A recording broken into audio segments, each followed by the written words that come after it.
And for more on all of this, with us on the broadcast this minute is Dr. Zachary Paikin from Geneva. He is the Deputy Director of the Better Order Project at the Quincy Institute for Responsible Statecraft in Washington, D.C. and a Senior Fellow at the Institute for Peace and Diplomacy. Thanks very much for being here with us. Let me begin by asking you for your reaction to what's playing out at this point. The immediate question that arises is, where do things go from here onwards? It's a big question, obviously. I think that step number one is that the Trump administration will have to communicate perhaps even more clearly than it's done to date to the Europeans and to the Ukrainians what its key demands are and what its willingness, what the things are it's willing to offer in the context of any settlement talks.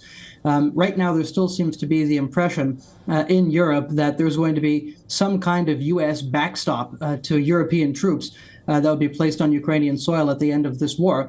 And European troops, NATO troops, in effect, even though they're not necessarily covered by Article 5, Western troops on Ukrainian soil is something that Russia went to war precisely to prevent. And so that's likely to be a red line for Putin's Russia in the context of these settlement talks. So, I think in order to bring all the different interests and all the different parties to an agreement, it is incumbent upon the United States to set more realistic expectations, which they've begun to do, but which they should really hammer out a little bit more. Because at this point, the focus in Europe just still seems to be on trying to get the Americans on board for extending to Ukraine something diplomatically that they've been unable to achieve on the battlefield, in effect.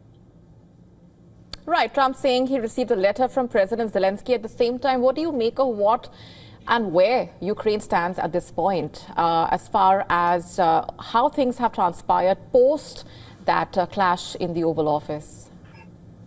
Well, President Zelensky was right not to apologize. He is the leader of a sovereign state, and it would be unbecoming of the dignity of a sovereign state to offer a public apology. But nonetheless, he was right to express regret over what happened and to signal to the Americans that he is prepared to act quickly.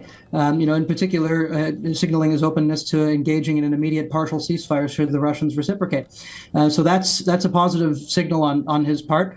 He'll have to continue, moving in that direction, given that the United States has begun to exercise leverage over the Ukrainians by limiting, at least to some degree, military assistance to Ukraine on a temporary basis. So the Ukrainians are going to be able to stay in this fight for several more months. But beyond that, some of the capabilities that might, dry up are things that Ukraine really does need beyond that to be able to stay in this fight. We're talking here about missile defense, longer range missiles, intelligence sharing, which so far as I'm aware, is still on the table, but nonetheless has been absolutely essential for Ukraine to be able to inflict damage upon Russian forces. So, the United States has signaled that it really wants a quick resolution to this conflict, and it has begun to exercise leverage to that effect. And so, Ukraine will have to react to that. The Russians, by the way, will also need to understand, and the Americans will need to communicate to the Russians that they should understand that this is a temporary cessation of military aid to Ukraine for the exercise of leverage to push for peace,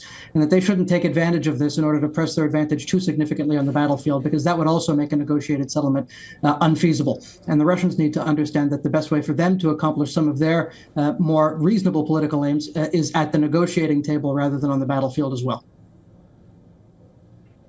All right, we're leaving it there for the moment. Thanks very much for joining us with those perspectives. To stay up to speed with the latest news, download the WION app and subscribe to our YouTube channel.